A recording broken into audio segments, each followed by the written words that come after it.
Screen. Okay.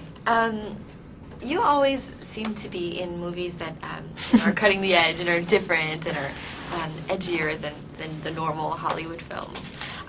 Is that important for you to not be in a mold and, you know? Oh, yeah.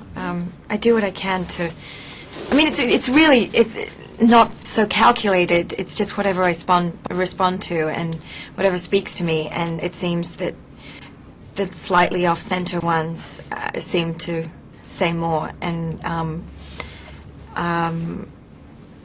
yeah, when the content is good and there's it's open for interpretation, and you know, it provokes thought and conversation, and that's always interesting to me. And you know, a lot of it has to do with the filmmaker as well.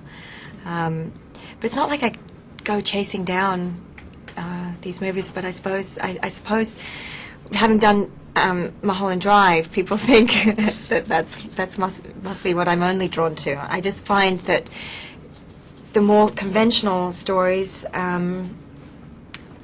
are often harder to find. You know, I mean, obviously they're out there, but being done well, it's not always. You know, maybe it's harder to come by those. You worked very hard to make it in Hollywood. Like, you didn't make it when you were 12 or 13. You made it when you, after Mulholland Drive. That's really when you exploded onto the big screen. Do you think it's hard to make it these days in Hollywood and to become the star that you've become now? I don't know.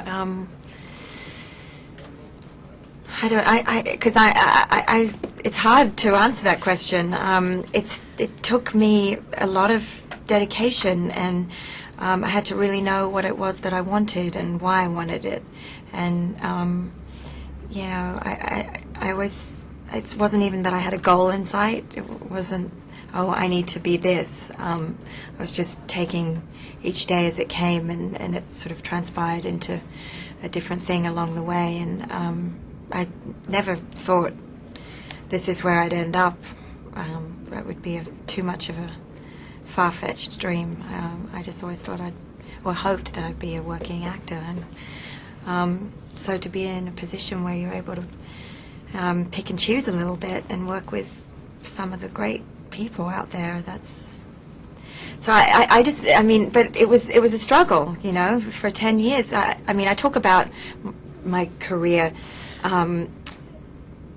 pre and post Mulholland Drive, and obviously two very different things. And so before Mulholland Drive, I mean, it was very frustrating and very difficult for many years.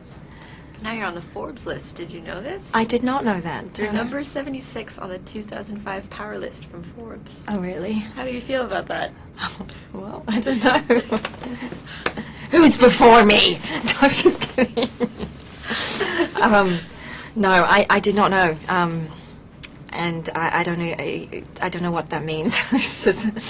I'm sure I'm on some very others. I really don't know. I haven't. Let me think about that. It seems like in Hollywood these days, a lot of actors are using their private lives when they're talking about the promotion of their films. To what extent are you willing to do that, to use your life to promote your films? It's a tricky one, and you struggle with it. I don't want to give it too much thought, because then it becomes all-consuming, and you have to keep everything separate. And when you're in a film festival, yes, we're in a workplace, and we know that this short amount of time is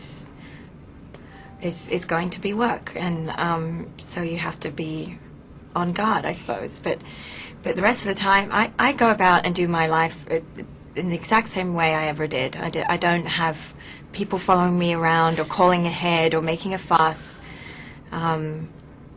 You know, I've lived in both LA and New York, and I really barely get recognized. In fact, I'm always surprised when I do.